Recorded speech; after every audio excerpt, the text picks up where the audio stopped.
Jo, on my channel for Edinchia, for my channel, Edible Asher for any Adofumina. Yada, a general CBM say what the end, Ediache, Minu. Now your son, said that's so Eddie Mamo Asher for any Tiafonina.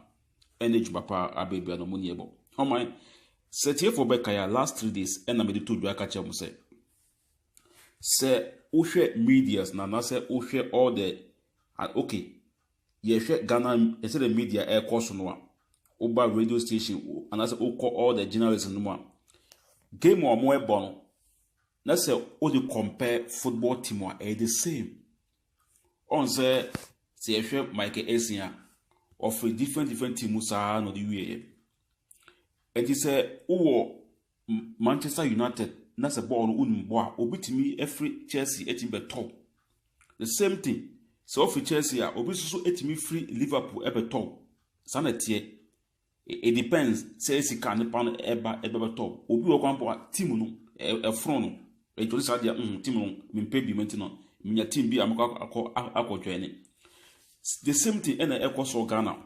But semenu mienu say de ye na etutu from a yenum adekọ porti a etsi e wo Adom FM anase multimedia wo no yenum adekọ porti enti enyima bi esisi ho.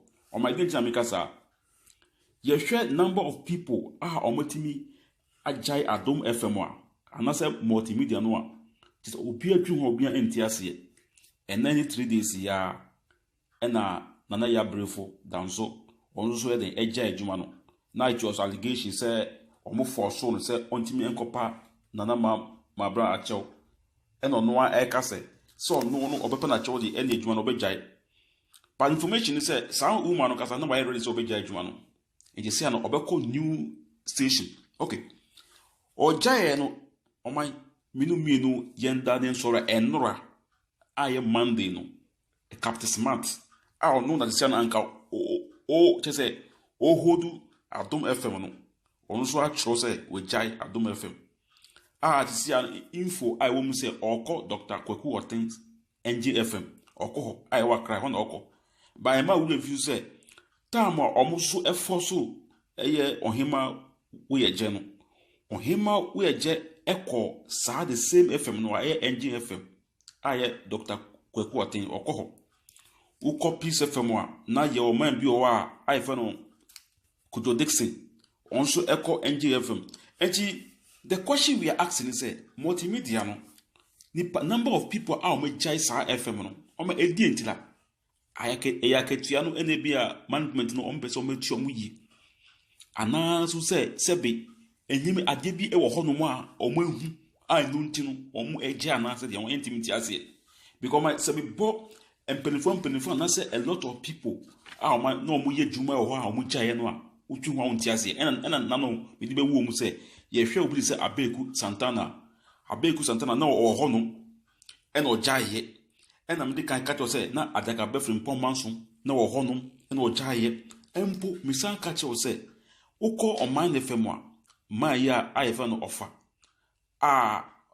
ye offer kwachi a o hosu boiling point na o e ho no ena kan Japan e ko fan free ho the same thing fifi boafo na o ho ena kan Japan e ko fan no we have a lot of people empo na vim lady na o ho no ena onso den e free e ho no enti no we don't know the reason why amount for e ho no mu a omu e free ho enti it could be say na even yes it could be say sa mamia a we judge my grandpa na why raise ko be judge man any say we no abegum any say we no be coincidence ya onso judge enti your man channel any busanfo na say in the ball we breaking news special wa onu tua say if you come to breaking news there o man say amfra me wan na bro and you say ye the bro so man you ma confirm say Captain Smart we judge Adom FM oko NGFM because time ohima we jejaye no na information ayete no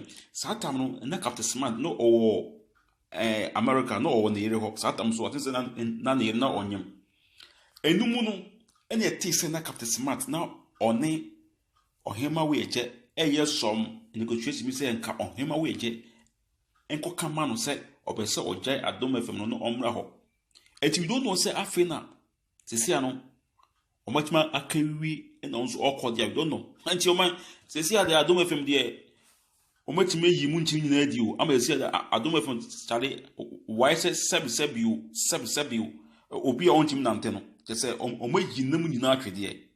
Eche oman ya asem o yi. Ye nima de corporate say aketua oman hu. Say aketua oman hu. Anu say ade bi so na hye ho no oman hu dia. Oman omo obi antimi hu. Bi antimi ba ba am. If I come and say to me for radio good. Ye to me despite it just take say na fa omo. Fifi ban say omo na to omo. It is out now. Say ni pana Resigns tra no ko free dia. Na ni pana ne pon ko na homa e ko body friend channel mu dia or radio mu dia so ko be free. As weekend mo na mo na my star. E dey pana mo nya won so. E no so okunu ho abrama mo saa. Eti na Yaa Brefo isira no mi nua ba no. Mrs. Tapenin no. Ni esi bia no ofa che ensem we oyo ba bia obetima ko se baby no obo na mama magba edua. Hey! Obetima bolo ni tedua. I'm telling you. Ghana for me bi nyo. Ghana for me bi nye. Se what fi multimedia no efi ono na ko tan da glass. Da bi radio. Enye so no dey free wo. Emra ensem mo ni kan se bi fa kwa mu. Ade nti na on be pa na mama branch o. And also the yaudie na efi ono. O the yaudie na free wo. Or the yaudie in the free o. O me pa the chow e wo kwan be so. Na mama bran aden we journalist. Kuma wudi na egu. E na ope baby ase.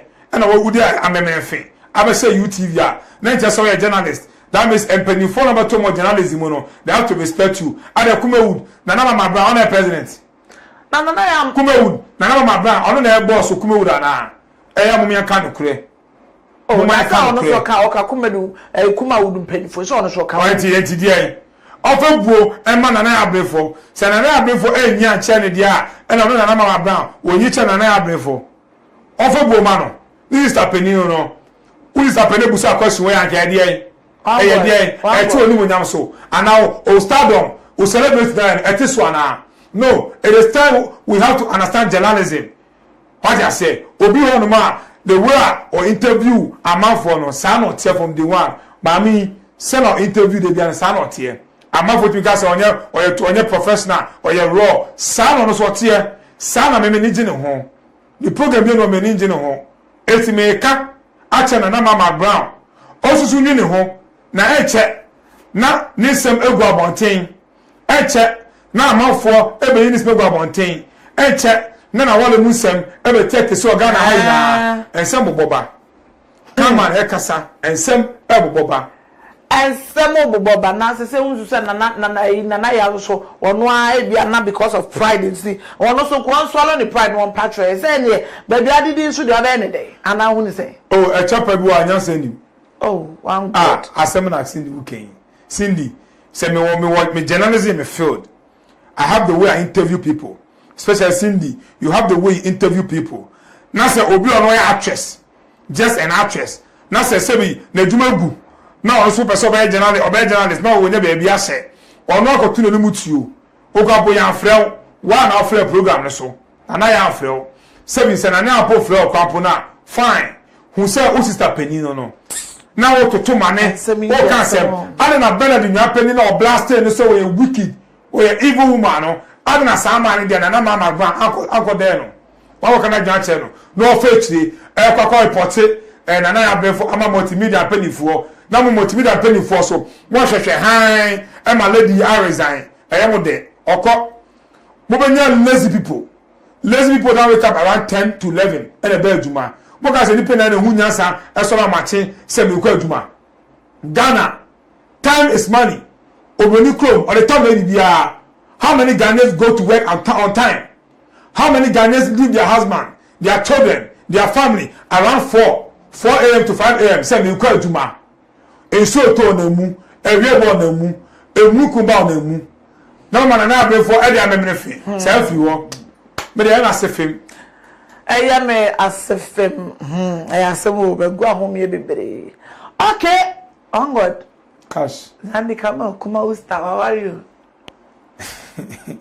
Yeni abana ware se ewiase de se wa ma wo yonko entwa enkunu a wa ma yonko ntwa du a wontimi twa nkono okay wa ma yonko ntwa kwa koduru a oso wontimi twa yeah abaya we this say na medical any fela makafui edin to mabon to mem omo ware ye fefefe Ema to would me back omo ware kra se obeka se e PT aware Ema Ghana fo na bon se ma medical so ya ade bon se ma fela makafu so mati odo ase na sa ma mi kume usile queen no also camera no zani kan so kume usile queen that be Mrs. Mensa I would say this one about we umwade we one god what now say I'm answer na baba na wa na PTA na fela panke fela efeki say or you will trash ni ade hwe Cindy